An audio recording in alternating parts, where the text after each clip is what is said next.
mencegah, dan membasmi penyakit bercak daun, Cercospora, pada tanaman jagung di lahan tegalan dan sawah.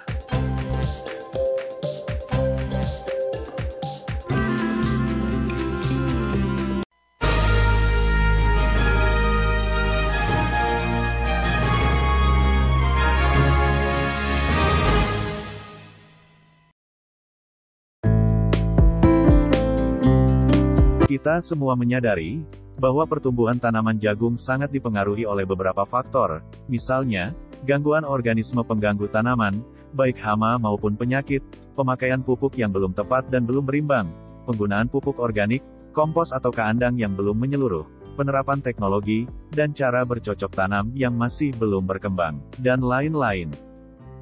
Kita semua sepakat bahwa usaha untuk meningkatkan produksi tanaman jagung mengandung arti peningkatan taraf hidup petani jagung, selain untuk memenuhi kebutuhan pasar, sehingga perlu peningkatan produksi jagung yang memenuhi standar baik kualitas dan kuantitas jagung yang dihasilkan. Penyakit atau disease adalah gangguan terhadap tanaman yang disebabkan oleh penyebab penyakit atau patogen seperti virus, bakteri, dan jamur. Penyakit tidak memakan tanaman, melainkan merusak tanaman dengan mengganggu proses di dalamnya. Sehingga, tanaman yang terserang penyakit tetap memiliki tubuh yang utuh, tetapi aktivitas metabolismenya terganggu. Hal ini bisa merusak pertumbuhan dan perkembangan tanaman, menurunkan produksi, bahkan bisa mengakibatkan kematian bagi tanaman. Hal yang bisa merugikan secara ekonomis. Penyakit penting tanaman jagung yang acap kali menyerang adalah penyakit bercak daun atau GLS, yang disebabkan oleh patogen, Cercospora zeae maydis. Gejala penyakit ini terjadi ketika muncul bercak daun berwarna hijau kekuningan, atau coklat kemerahan. Adanya bercak garis memanjang pada daun.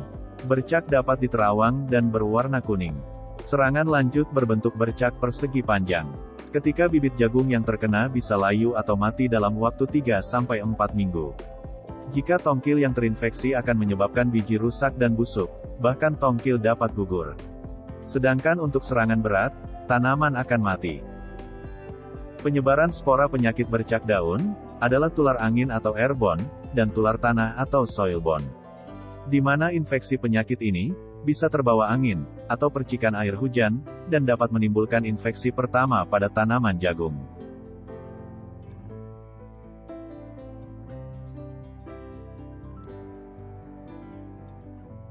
Program pencegahan dan pengendalian penyakit bercak daun GLS yaitu 1. Pengolahan tanah maksimal, atau maximum tillage, yaitu mengolah tanah dengan sempurna, menggunakan bajal singkal, lalu dirapikan dengan garu, sehingga lebih rata dan bisa membuat drainase yang baik pada lahan, untuk mengantisipasi genangan air di musim hujan. 2. Pemberian kapur pertanian dan pupuk kendang. Bisa dilakukan bersamaan dengan pengolahan tanah, atau diberikan sesudah lahan digaru. Gunanya untuk menaikkan pH tanah menuju netral, dan memberikan bahan organik yang cukup, dan yang terpenting untuk membasmi sumber inokulum dari patogen.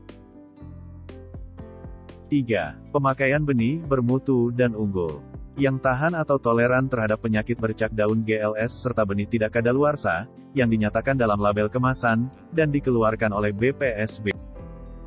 4. Kultur teknis, yaitu asanitasi area, yaitu membersihkan lahan dari gulma dan sisa-sisa tanaman yang berpotensi menjadi inang bagi spora penyakit bercak daun GLS.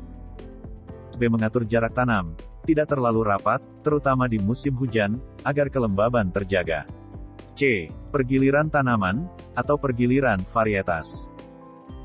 5. Pengendalian secara kimia, yaitu A. Perlakuan benih, atau seed treatment, yaitu menggunakan fungisida dikombinasikan insektisida, yang digunakan sebelum penanaman. Pestisida yang digunakan adalah yang disarankan untuk perlakuan benih. B. Pemeliharaan tanaman usia muda, yaitu penyemprotan fungisida pada umur tanaman 7, 14,21 dan 42 hari setelah tanam. Kalau memungkinkan, kombinasikan dengan insektisida dan pupuk daun. Sebelum digunakan, sebaiknya diuji dengan uji inkompatibilitas, untuk melihat kesesuaian pencampuran. Penyemprotan sebaiknya dilakukan pada pagi hari atau sore di mana ada matahari. Jangan lakukan aplikasi pada saat tengah hari, mendung atau hujan. Fungisida yang bisa digunakan adalah berbahan aktif benomil, karbendazim, azoxystrobin, atau difenoconazole. Di mana takarannya bisa dilihat pada kemasan. Semoga bermanfaat.